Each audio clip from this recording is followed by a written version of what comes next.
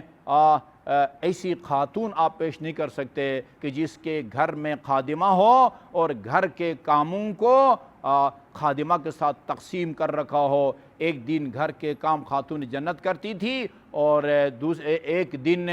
آپ کی خادمہ چکیاں پیس کے جس کے ہاتھ مجروح ہوتے تھے۔ اللہ تعالی ہم سب کو اس مکرمہ اور معظمہ کی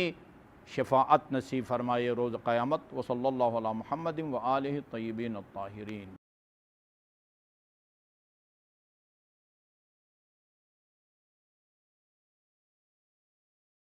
اعوذ باللہ من الشیطان اللعین الرجیم، بسم اللہ الرحمن الرحیم، الحمدللہ رب العالمین، والصلاة والسلام علی خیر خلقہ محمد وآلہ الطیبین الطاہرین، ولا سیما علی ابن امہ امیر المؤمنین علی بن ابی طالب علیہ الصلاة والسلام، وعلی ابنتہ الصدیقۃ الطاہرہ فاطمۃ الزہراء سیدۃ نساء العالمین، وعلی سبطیہ الحسن والحسین سیدی شباب اہل الجنہ، وعلی علی بن الحسین زین العابدین، ومحمد بن علی الباقر، وجعفر بن محمد الصادق، وموسیٰ بن جعفر الکاظم، وعلی بن موسیٰ الرضا، ومحمد بن علی التقی، وعلی بن محمد النقی، والحسن بن علی العسکری، والخلف الحجہ المہدی المنتظر، اللہم عجل فرج وسہل مخرجہ، لیملأ الارض قسطا وعدلا کما ملئت ظلما وجورا، واللعن الابدی علی اعدائہم اجمعین۔ اما بعد فقال اللہ الحکیم بسم اللہ الرحمن الرحیم اطیعوا اللہ واطیعوا الرسول واولی الامر منکم۔ محترم ناظرین و سامعین، جیسے میں نے پہلے خطبے کے آغاز میں عرض کیا، ذی القعدہ الحرام کی آخری تاریخ ہمارے نوے امام محمد تقی علیہ السلام کی شہادت کی تاریخ گزری ہے۔ امام جعفر صادق علیہ السلام کی طرف یہ فرمان منسوب ہے، فرمایا ما منا الا مقتول او مسموم۔ امیر المؤمنین علیہ السلام سے لے کر اور امام حسن عسکری علیہ السلام تک کوئی بھی امام معصوم کسی بیماری کے نتیجے میں یا کسی حادثے کے نتیجے میں یا اپنی طبیعی موت اس دنیا سے نہیں اٹھیں، یا امیر المؤمنین اور امام حسین کی طرح تلوار سے شہید کیے گئے ہیں، یا پھر امام حسن سے لے کر اور امام حسن عسکری تک باقی اماموں کو زہر دے کے شہید کیا گیا ہے۔ نوے امام یہ وہ عظیم امام ہیں کہ جن کو خلیفہ وقت نے آپ کی زوجہ کے ذریعے، جس طرح امام حسن مجتبیٰ علیہ السلام کو آپ کی زوجہ کے ذریعے زہر دے کے شہید کیا گیا، اسی طرح امام جواد امام محمد تقی علیہ السلام کو بھی آپ کی زوجہ کے ذریعے زہر دے کے شہید کیا گیا۔ امام محمد تقی علیہ السلام کا ایک خاص ایک ترئی امتیاز ہے، اور وہ یہ کہ ہمارے اماموں میں امام زمان عجل اللہ تعالی فرجہ الشریف کے بعد جو سب سے کم سن امام ہیں، 8 یا 9 سال کی عمر میں جو امامت کے عظیم اور غیر معمولی منصب پر فائز ہوئے، وہ امام محمد تقی علیہ السلام تھے۔ جب امام حسن عسکری علیہ السلام کی شہادت ہوتی ہے، اس وقت امام زمان عجل اللہ تعالی فرجہ الشریف 5 سال کے تھے۔ 5 سال کی عمر میں آپ نے امامت کے منصب کو، عہدے کو سنبھالا، اور 5 سال کی عمر میں ان تمام کمالات، وہ تمام علوم اور رموز جو ایک امام کے پاس ہونی چاہیے، امام زمان عجل اللہ تعالی فرجہ الشریف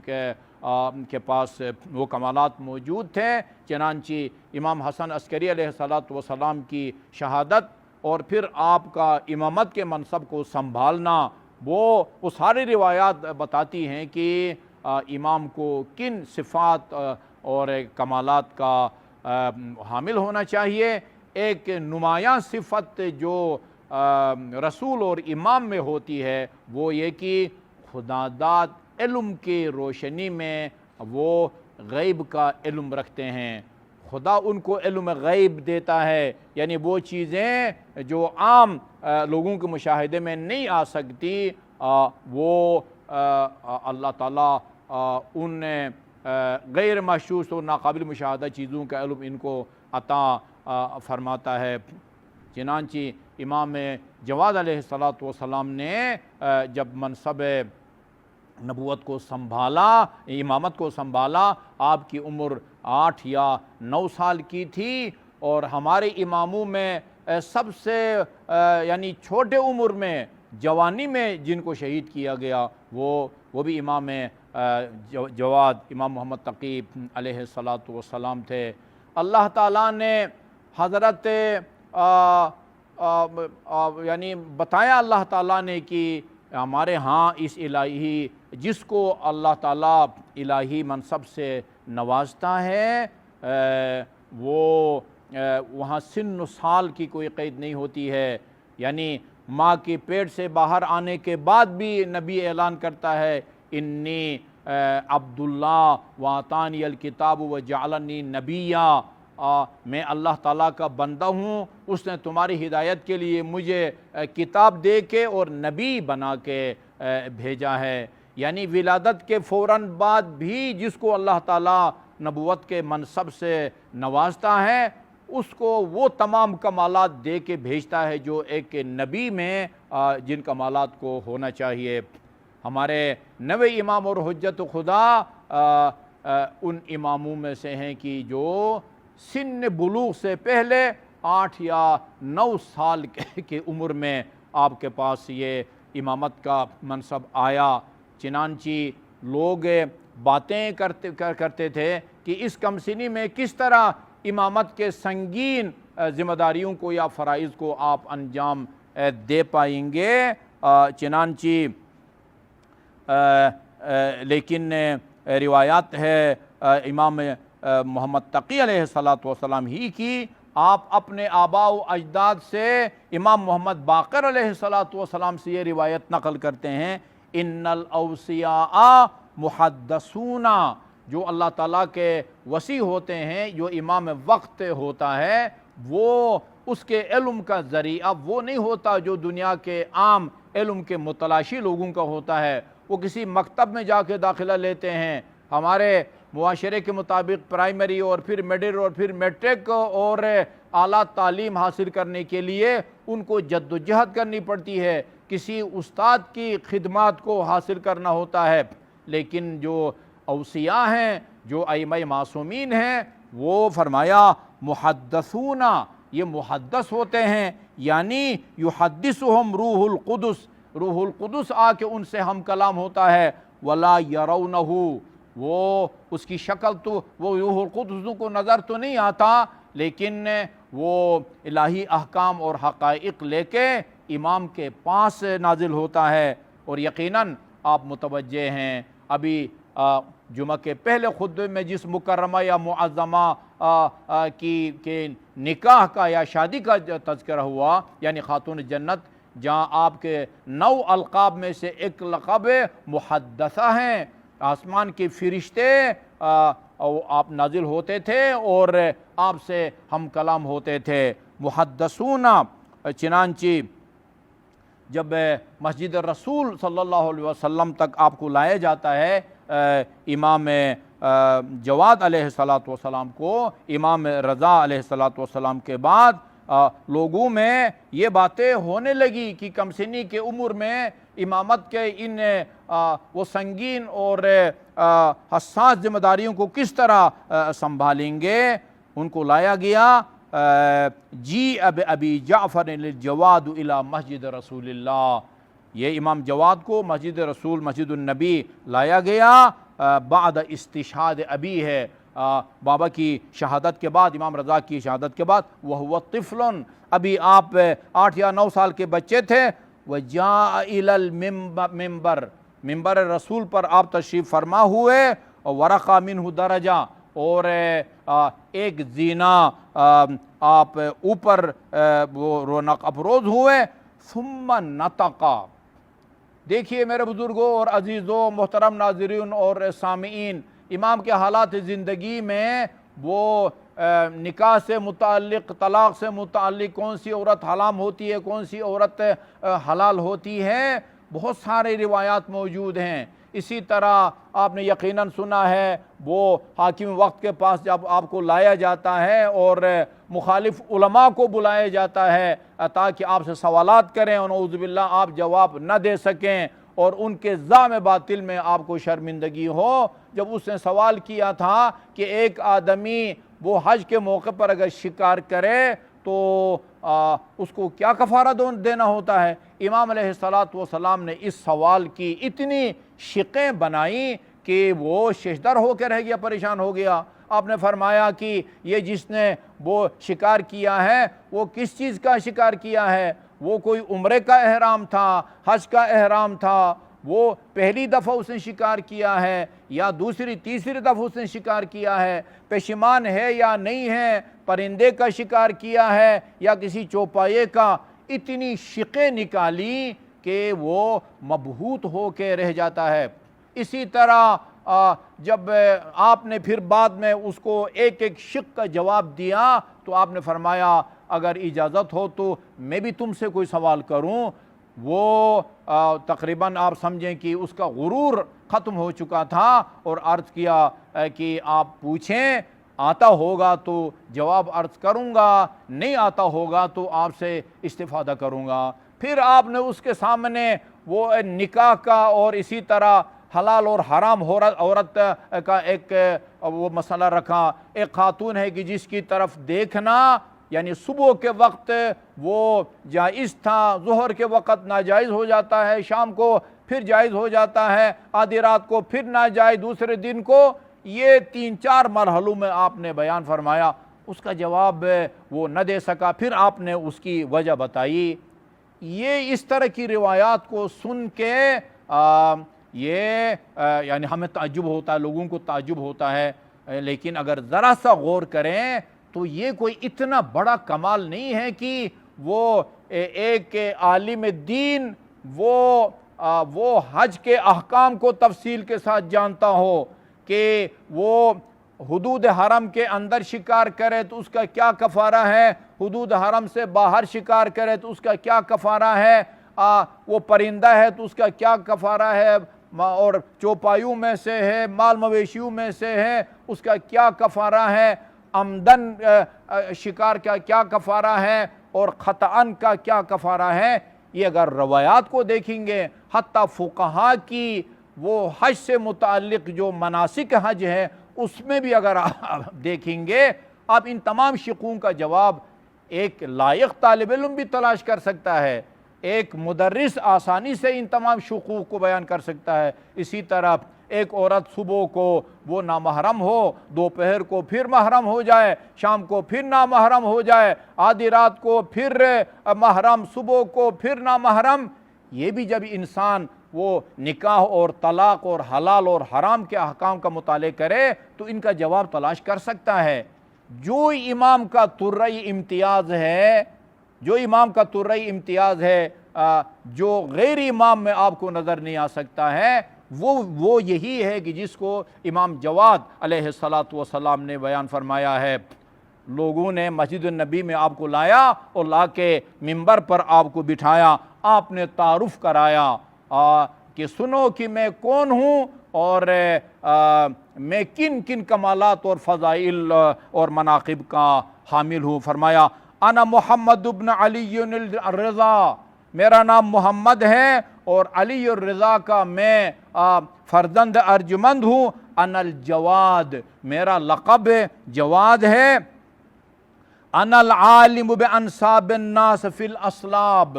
یہ وہ چیزیں ہیں کہ جو کسی مدرسے میں، دانشگاہ میں وہ محنت کر کے، قد و کاوش کر کے یہ چیزیں حاصل نہیں کی جاتی ہیں۔ وہ وضو کے مسائل، نماز کے مسائل، طلاق کے مسائل، تجارت کے مسائل محنت کر کے کوئی بھی ان سے آگاہی حاصل کر سکتا ہے، لیکن علم کی جس نوعیت کی طرف امام علیہ السلام اشارہ فرما رہے ہیں، یہ علم صرف امام کے پاس ہے اور یہ اس کا ذاتی نہیں ہوتا، میرے بزرگوں اور عزیزوں، خدا داد علم ہوتا ہے۔ فرمایا انا العالم بانصاب الناس فی الاسلاب، یہ لوگوں کے صلبوں کے اندر جو نسب ہے، کس کے صلب میں بیٹا ہے، کس کے صلب سے بیٹا پیدا ہوگا، کس کے صلب سے بیٹی پیدا ہوگی، اس کا علم، خدا داد علم میرے پاس ہے۔ انا اعلم بسرائرکم و ظواہرکم، میں تمہارے ظاہری حالات سے بھی باخبر اور آگاہ ہوں اور تمہارے باطنی آگاہ سے، تمہارے دل کی رازوں اور نیتوں سے بھی میں آگاہ ہوں۔ البتہ پھر عرض کروں گا، خدا کے پاس غیب کا علم ہے لیکن اس کا علم ذاتی ہے، بلکہ وہ عین علم ہے، اور خدا کے علاوہ جس کو بھی خدا علم غیب دیتا ہے وہ علم غیب کا خدا داد علم کی روشنی میں عالم بنتا ہے۔ انا اعلم بسرائرکم و ظواہرکم، میں تمہارے وہ باطن سے بھی آگاہ ہوں، تمہارے ظاہر سے بھی آگاہ ہوں۔ وما انتم سائرون الیہ، انسان یعنی کسی کے ماضی کے حالات سے آگاہی حاصل کر سکتا ہے، تاریخ کو پڑھ کے، لوگوں سے پوچھ کے۔ اسی طرح کسی انسان کے موجودہ حالات کو کہ وہ بیمار ہے، صحت مند ہے، امیر ہے، غریب ہے، خوبصورت ہے، بدصورت ہے، یعنی موجودہ حالات سے بھی آگاہی حاصل کی جا سکتی ہے۔ تاریخ کی روشنی میں لوگوں سے استفادہ کر کے وہ ماضی کے حالات سے بھی آگاہی حاصل ہو سکتی ہے، لیکن فرمایا وَأَنْتُمْ مَا أَنْتُمْ سَائِرُونَ إِلَيْهِ، تم میں سے ہر ایک کے انجام کے بارے میں بھی میں جانتا ہوں کہ تم میں سے کون سعادت مند ثابت ہوگا، کون وہ شقی اور بدبخت ثابت ہوگا۔ اس کے بعد فرمایا، اور یاد رکھو توحید کے ایک نازک کے مرحلے کی طرف اشارہ فرمایا، یہ جو میں تمہیں بتا رہا ہوں کہ میں تمہارے صلبوں میں جو نسلیں ہیں ان سے بھی باخبر ہوں، تمہارے ظاہر سے بھی باخبر ہوں اور تمہارے باطن سے بھی باخبر ہوں، یہ ہمارا خدا کی طرح ذاتی علم نہیں ہے، علم منحنا بہ من قبل خالق الخلق اجمعین، یہ وہ علم ہے کہ جو وہ تمام مخلوقات یعنی اللہ تعالیٰ اس کا عطا کردہ ہے۔ یہ سارا علم میں تمہارے انجام کے بارے میں اگر جانتا ہوں، تمہارے ظاہر کے علاوہ تمہارے باطن اور تمہاری نیتوں سے بھی اگر آگاہ ہوں، تو یہ علم میرا ذاتی نہیں ہے، یہ خدا کا عطا کردہ ہے۔ اس خالق الخلق اجمعین، تمام مخلوقات کا جو خالق ہے، محمد اور علی اور آل محمد کا خالق بھی اللہ تعالیٰ ہے، عام مخلوق کا بھی خالق اللہ تعالیٰ ہے۔ اجمعین کا لفظ استعمال کیا ہے، تمام کے تمام مخلوقات کا جو خالق ہے اس نے ہم کو یہ علم دے رکھا ہے۔ وَبَعْدَ فَنَاءِ السَّمَاوَاتِ وَالْأَرْضِينَ، اسی طرح آسمان اور زمین کے فنا ہونے والی بات کی خبروں سے بھی میں آگاہ ہوں۔ وَلَوْلَا تَظَاهُرُ أَهْلِ الْبَاطِلِ، اور اگر یہ اہل باطن یہ آپس میں اگر متحد نہ ہوتے، ان کو اگر ایک دوسرے کی مدد حاصل نہ ہوتی، وَدَوْلَةُ أَهْلِ الضَّلَالِ، اور باطل پرستوں کی حکومت اور ان کا اقتدار نہ ہوتا، وَوُثُوبُ أَهْلِ الشَّكِّ، اور اہل شک کے وہ حملہ آور ہونے کا اگر خطرہ نہ ہوتا، لَقُلْتُ قَوْلًا تَعَجَّبَ مِنْهُ الْأَوَّلُونَ وَالْآخِرُونَ، میں تمہیں وہ باتیں بتاتا، ان کمالات سے تم کو میں آگاہ کرتا کہ جس سے اولین کو بھی تعجب ہوتا اور آخرین کو بھی تعجب ہوتا۔ یہاں تک اپنا اور ہر امام کا تعارف کرانے کے بعد امام نے فرمایا، علی سے لے کر مہدی موعود تک جو بھی منصبی امامت پر فائز ہوتا ہے اس کے پاس اس طرح کا خدا داد علم ہوتا ہے۔ ان کے علم کا سر چشمہ یہ کتابیں نہیں ہیں کہ ورق گردانی کر کے 2 سال 3 سال 10 سال 50 سال محنت کر کے درجہ اجتہاد تک پہنچتے ہیں۔ ان کے پاس روح القدس آتا ہے اور ان کو ماضی اور حال اور مستقبل کی خبروں سے آگاہ کرتا ہے اللہ کے حکم سے۔ یہاں تک اپنا تعارف کرانے کے بعد امامت کا قصیدہ منبر رسول پر بیٹھ کے سنانے کے بعد فرمایا، ثم وضع یدہ شریفہ علی فیہ، اس کے بعد امام علیہ السلام نے امام جواد نے اپنا دست مبارک اپنے منہ پر رکھا اور فرمایا، یا محمد اسمت کما صمت آباؤک من قبل، بس اے محمد ابن علی روک لے اپنے سلسلے گفتگو کو، جس طرح تیرے آباء و اجداد نے سلسلے گفتگو کو محدود رکھا، وہ تمام فضائل سے آگاہ نہیں کیا لوگوں کو کہ جو اللہ تعالیٰ نے ان کو دے رکھے تھے۔ میرے پاس وقت کے دامن میں وہ گنجائش نہیں ہے، اتنا میں عرض کروں کہ جس طرح باقی ائمہ معصومین کو یعنی اگرچہ امام حسین علیہ السلام کے علاوہ کسی امام نے بھی حاکم وقت کے مقابلے میں اس طرح شمشیر نہیں نکالی، لیکن ان کے فضائل، ان کے مناقب اور ان کے معجزات اور ان کی غیب کی خبروں کو دیکھ کے جب حکمران دیکھتے تھے کہ لوگ ان سے متاثر ہوتے تھے، ان کے پاس واحد حل یہی ہوتا تھا کہ ان کے وہ چراغ امامت کو گل کر دیتے تھے اور لوگوں کو آپ کے فیض سے محروم کرتے تھے۔ ان اماموں میں سے ہمارے امام محمد تقی علیہ السلام بھی ہیں کہ جو حاکم وقت کے حکم سے اور آپ کی زوجہ ملعومہ کے ہاتھ سے زہر دے کر آپ کو شہید کیا گیا ہے۔ اور گفتگو کے آخر میں امام علیہ السلام کے ایک انتہائی مختصر لیکن جامع اور یعنی انسان کی قسمت ساز تقدیر ساز جملے کی طرف اشارہ کروں گا اس دعا کے ساتھ کہ اللہ تعالی ہمیں ہر وقت امام کے اس دعا اس جملے کی طرف متوجہ ہونے کی توفیق عطا فرمائے۔ امام علیہ الصلوۃ والسلام نے فرمایا لا تکن ولی اللہ فی العلانیہ وعدوہ فی السر، دیکھو تم ظاہراً اپنے ظاہری حالات میں خدا کا دوست اور باطن میں اس کا دشمن مت بنو۔ اور امیر المومنین نے نہج البلاغہ میں فرمایا ہے کہ واللہ قسم کھا کے فرمایا واللہ ان ولی محمد من اطاع اللہ وان عدو محمد من خالف اللہ یا عصى اللہ، خدا کی قسم محمد کا محب وہ ہے جو اللہ تعالیٰ کی اطاعت کرے، اور محمد کا دشمن وہ ہے جو اللہ تعالیٰ کی نافرمانی کرے۔ امام نے بھی اسی رسول کے فرزند نے فرمایا کہ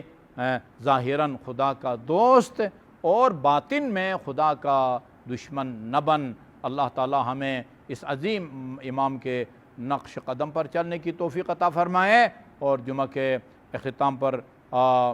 جہاں کہیں بھی مومنین ہمارے گفتگو کو سن رہے ہیں دست دعا بلند کریں گے، 10 مرتبہ کہیں گے یا اللہ یا اللہ یا اللہ یا اللہ یا اللہ یا اللہ یا اللہ یا اللہ یا اللہ یا اللہ یا اللہ یا واحد یا احد یا صمد یا من لم یلد ولم یولد ولم یکن لہ کفوا احد بفاطمۃ و ابیہا و بعلہا و بنیہا و بالسر المستودع فیہا۔ خدایا بحق محمد و آل محمد جو مومنین و مومنات پریشان حال ہیں ان کی پریشانیوں کو دور فرما، مریضوں کو خصوصاً اس عالمی وبا کے جو متاثرین ہیں خصوصاً مومنین و مومنات انہیں شفاء کامل اور عاجل عطا فرما۔ بحق محمد و آل محمد قائم آل محمد کے توجہات خاص کو ہم سب کے شامل حال فرما، آپ کے ظہور میں تعجیل فرما، ہمیں آپ کے اعوان اور انصار میں شامل ہونے کی توفیق عطا فرما۔ اور آخر میں ایک مرتبہ پھر میں تمام مومنین و مومنات اور تمام اہل وطن کی خدمت میں تاکید کروں گا کہ یہ جو عالمی وبا ہے اس کو سنجیدہ لینے کی ضرورت ہے۔ پوری دنیا میں ایسے افراد کی کمی نہیں ہے جو اس کو سنجیدہ نہیں لے رہے، اور اس کے نتیجے میں یہ بعض ممالک میں خطرناک حد تک پھیل رہا ہے، اور ماہرین فن کا اس بات پر اتفاق ہے کہ اس سے بچنے کا اور اس کو پھیلنے سے روکنے کا جو واحد ذریعہ ہے سب سے مؤثر وہ ماسک کا استعمال ہے، اور جو سماجی فاصلہ ہے اس کا خیال رکھنا ہے۔ عقل کا بھی فیصلہ ہے، شریعت کا بھی فیصلہ ہے، حکومتوں کا بھی قانون کا بھی فاصلہ ہے کہ ان تمام یعنی کاموں سے، اقدامات سے، حرکات سے بچا جائے جو اس وبا کے پھیلنے کا ذریعہ بن سکتے ہیں۔